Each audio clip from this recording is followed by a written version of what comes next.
Hey guys, so basically, Microsoft Defender Antivirus and Defender Exploit Guard can work together to provide your computer the robust protection against these fileless attacks via malwares. Okay, so Microsoft Defender Antivirus, right, uses the anti-malware scanning interface, which is called as MSI, to detect and block the fileless malwares, guys, which often, as you know, leverages built-in tools like PowerShell to execute its malicious code, okay, into the memory directly without writing the files into your hard disk.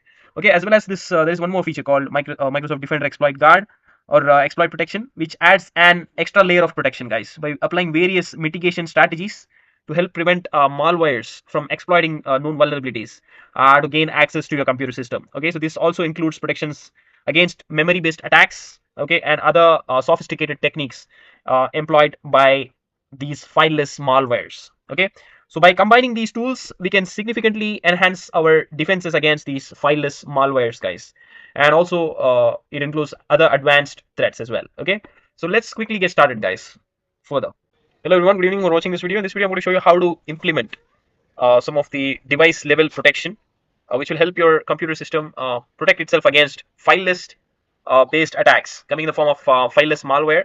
Okay, which attackers employ. Okay, using different techniques. So in the last video, I did show you some of the common strategies that you can implement in order to mitigate the fileless based attacks, okay, which may harm your computer. However, in this video, I'm going to show you in a more holistic way of how you can implement a combination of solutions that will protect your computer against these fileless attacks. So basically, in the previous video, it was all about configuration management, okay, implementing some system or device level configurations, which if you employ, it's going to mitigate fileless attacks, okay, partially. However, there is still space for improvement. Okay, you still have a lot of options that you can inculcate within your computer, particularly if you're using a laptop or a desktop. However, this also applies for enterprise devices, guys. However, enterprise, we're not much bothered about an enterprise network, guys. This video is solely for end users, basically. Okay, and the consumers, you, me, and home based users. Okay, if you're looking to protect your computers against these fileless attacks, which could be nefarious. So let's quickly get started, guys. So this video is going to be utilizing some of the computers inbuilt security features that are by default available. You just have to enable them. Okay, basically, guys, as you know, the fileless based attacks usually happen via malicious execution of probably your unsigned partial scripts or any VBA codes. So in the previous video, I showed you how to block all macros, okay, that make it executed, or in the form of code insertion to your legitimate Windows system processes like your winword.exe, excel.exe, powerpoint.exe. Okay, however, that is one mitigation thing that you have already done, guys, which I showed you earlier. And also I had showed you how to restrict the execution of unsigned partial scripts in the last video as well.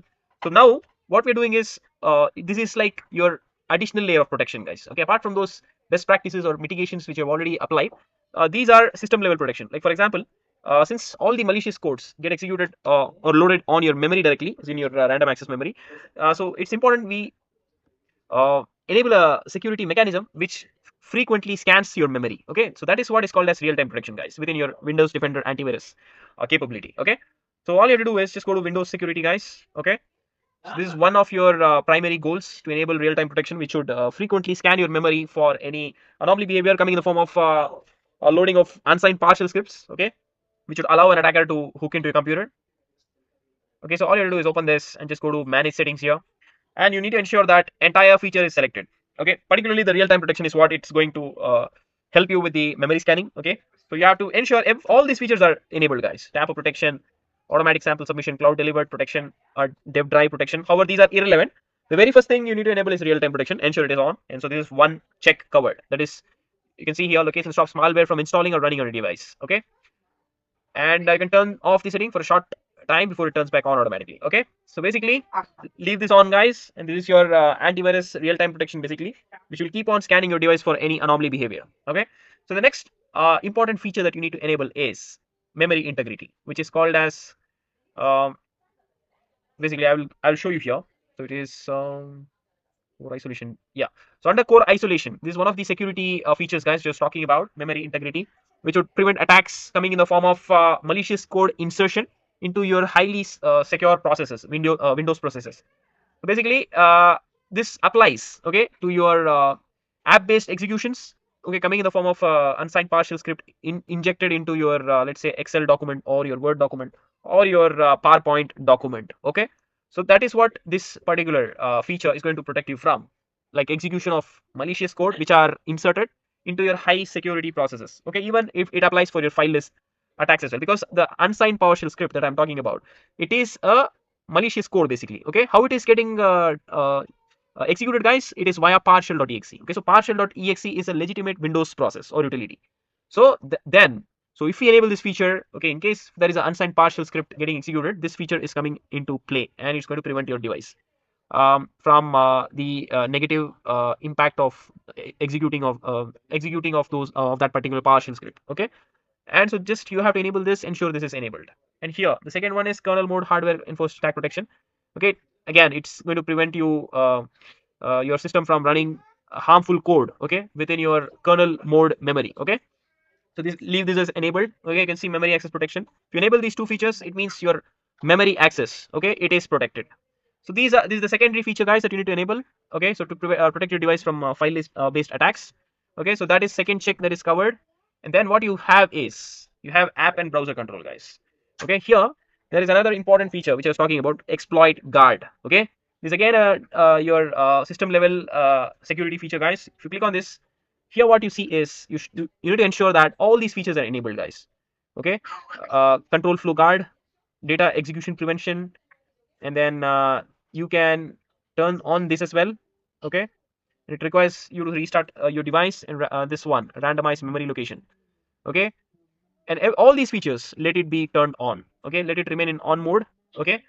And then if you want a more fine-tuned app-based protection, guys, like I said, right, malicious code gets inserted into your most utilized let's say the insertion, that is the malicious code can get inserted or injected into your legitimate office applications, like for example Excel or WinWord or PowerPoint, okay. How are you going to protect further, protect those application I mean coming the attacks coming in the form of your legitimate Windows applications, right? How are you going to protect the application itself using the program settings? So here what you have to do is you can define rules basically, okay. This is one way of reducing the attack surface, guys, okay. For example, if I want to protect my excel.exe, okay, the from a, let's say malicious code, it's going to get executed via excel.exe, okay. How am I going to protect my application itself, as in excel.exe itself, okay. So that's what I'm going to define in this particular rule, guys, okay, within this program settings for excel.exe. Here what I'm going to do is, particularly concomitant to fileless based attacks, what I would suggest is enabling all these rules which I'm just showing you. You can enable this one. Again, like I said, you can see prevents non-image backed executable code, okay. So you have to check on this option, select on, okay. If you want, you can I think you should not be enabling the rest of the two boxes here. And now what you have to do is you can check this one option here, code integrity guard, okay. And you can turn this feature on, and then control flow guard, you can turn this on as well. And then data execution prevention, you can see prevents code from being run from data only memory pages. It's again referring to memory here. You can turn this feature on, okay. And then what else you can do? This one, force randomization for images, okay. This is already enabled, so it's good here. So you can see here, you can enable this one again, anything that is referring to memory here, guys. You have to enable anything related to memory, or there is a reference to memory here, okay. And then you can enable this one, as well if you want. And you can, and if you see anything related to code, you can enable, okay. So, and then all you have to do is just click on apply, and that's it, guys. So we have defined 10 rules here, okay, for excel.exe. So any attacks or triggers coming in the form of code execution or code insertion or code injection, okay, it's called as technique as per MITRE framework. So basically this particular technique, if it's getting involved in the form of code injection, okay, to your excel.exe, and if Excel is supposedly becoming susceptible to such kinds of fileless attacks, this particular definement here that we have done under program settings for exploit protection is going to protect the excel.exe itself, as in it's going to restrict the excel.exe or protect itself to it's going to restrain excel.exe from executing those malicious fileless codes, guys, okay. That is going to get invoked or executed on memory itself, or if it's getting, or if it's trying to load itself on your memory. Okay, this particular implementation of protection in the form of rules that we have just assigned, okay, is going to protect again the excel.exe application itself. Okay, so this is how you do it, guys, for rest of the applications also.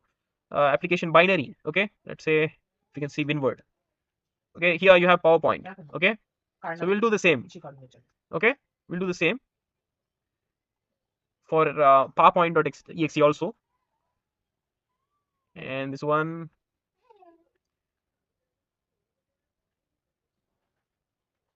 so like I said, anything that we see in reference to memory or code, we just go ahead and enable it. Okay, and then I just have to click on apply and restart. So this is kind of additional layer of security, guide, that we are implementing. Okay, we are just utilizing our own system level capabilities, which our Windows operating system is bundled with. That is your Microsoft Defender for Microsoft Defender's antivirus capabilities, as well as these additional protection features like exploit protection. Okay, which we are just going through. Okay, and you can see the WinWord is also there. You can do similar thing for your WinWord.exe as well. Okay, and so this is all I wanted to show, guys. Okay, and ensure all the if you just go to virus and threat protection here, I just have to see green for all. Just a second. So all these features needs to be enabled, guys. This check mark, right? Green color check mark or tick mark, you can call.